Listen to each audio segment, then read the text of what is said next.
上一集1到10个误解，有没有让你更了解印尼这个国家呢？这一集的11到20个误解一样很精彩，记得要看到最后哦。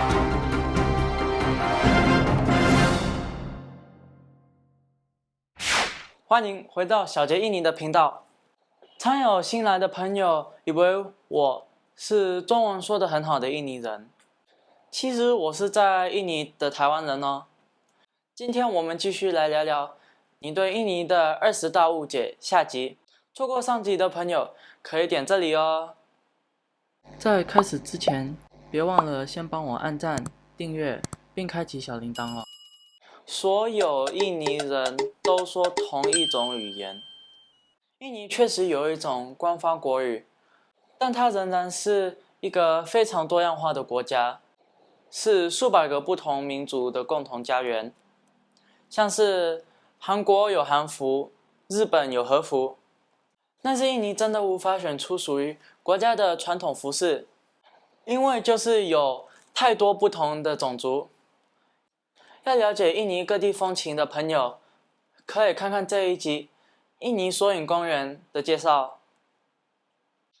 印尼的官方统一语言是 Bahasa Indonesia， 现在每个受过基本教育的人都能说印尼语。但是有些人可能在家里或在社交圈里说自己的母语，很多老一辈的家里还是说自己的方言。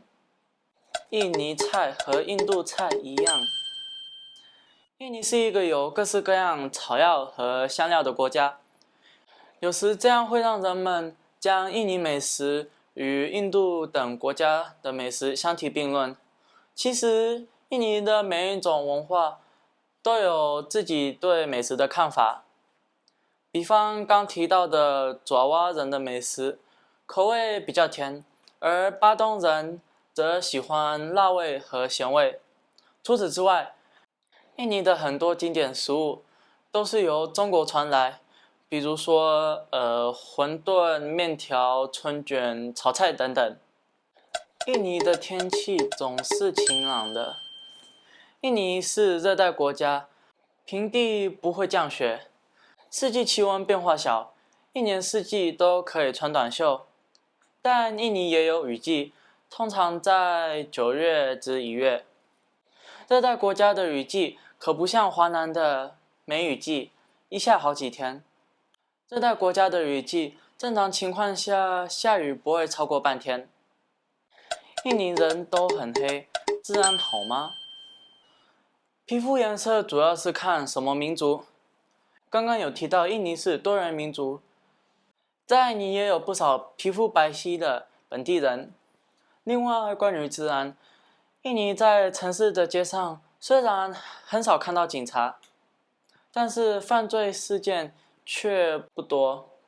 这是因为大部分的印尼人还是比较温和的民族，社会犯罪不是那么的严重。如果自助旅行到印尼大城市或乡间，基本上还算安全。但是毕竟抢劫、偷窃这种事在全世界的每一个地方都有，出门在外自己多留心才是最重要的。印尼人不怎么会说英语。印尼语是印尼的国语，如果在印尼遇到街边小贩，连基本的英文都不会说，那也很正常。现在很多印尼人都能说一口流利的美式英语，特别是在工作的地方或国际学校，越来越多人说英文了。印尼有网路吗？印尼不只有4G 网路，预计2020年就会有5G 网路。而且他们本地的网络银行、电商、网络购物、网络叫车叫外卖都做得非常成功，很多先进的国家都望尘莫及。印尼的网络购物 Tokopedia 以及叫车叫外卖的 Gojek 我都有介绍过，有兴趣的朋友请点击右上角的连结。印尼文很难学。其实印尼文算是一种比较简单学习的语言，它没有时事，昨天已经，今天正在，用的都是同一个动词，它没有特殊拼法，基本上听到就大概拼得出来。英文和闽南语外来的字很多，懂英文和闽南语就可以少背几百个常用单字。这个可以参考我们下集的印尼语、闽南语大 PK。那集我们有提到很多印尼字其实是闽南语哦。印尼没有流行音乐。传统音乐在印尼仍是很重要的文化遗产，但是你知道吗？印尼的流行音乐更是不简单。早期的邓丽君翻唱《甜蜜蜜》，罗时丰翻唱《小姐请你给我爱》等等，都是经典的印尼歌曲。比较现代的还有自2005年开办的年度 Java Jazz Festival， 到现在吸引全世界的爵士艺人参与。除此之外，各种类型的流行音乐也是非常好听。有机会在 YouTube 搜寻一下印尼流行音乐，保证刷新你的三观。印尼华人都会说中文，东南亚的华人很多会说华语，而印尼华人会说华语的比例却不高，因为他们曾经历了30年的禁止华文教育、禁用华文姓名的打压，语言出现明显的断层，使得印尼的华人没有环境听中文、说中文。因此，现在印尼华人说中文的比例很低。不要遇到印尼华人就理所当然认为他们会说中文哦。印尼常常有海啸、地震，一定很危险。印尼有127座活火山，但是印尼国土很大。印尼的东西距离5300公里，南北约2100公里。台湾的亲友每次听到有火山爆发、地震、海啸，都很紧张。但是通常发生的地方，离我居住的地方或大城市都很远很远。因为印尼很大，下次要关心印尼的亲友，要先搞清楚灾害发生的区域哦。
小杰持续地给大家带来有深度的印尼介绍，要记得按赞、分享、订阅，并开启小铃铛哦。我们下期再见。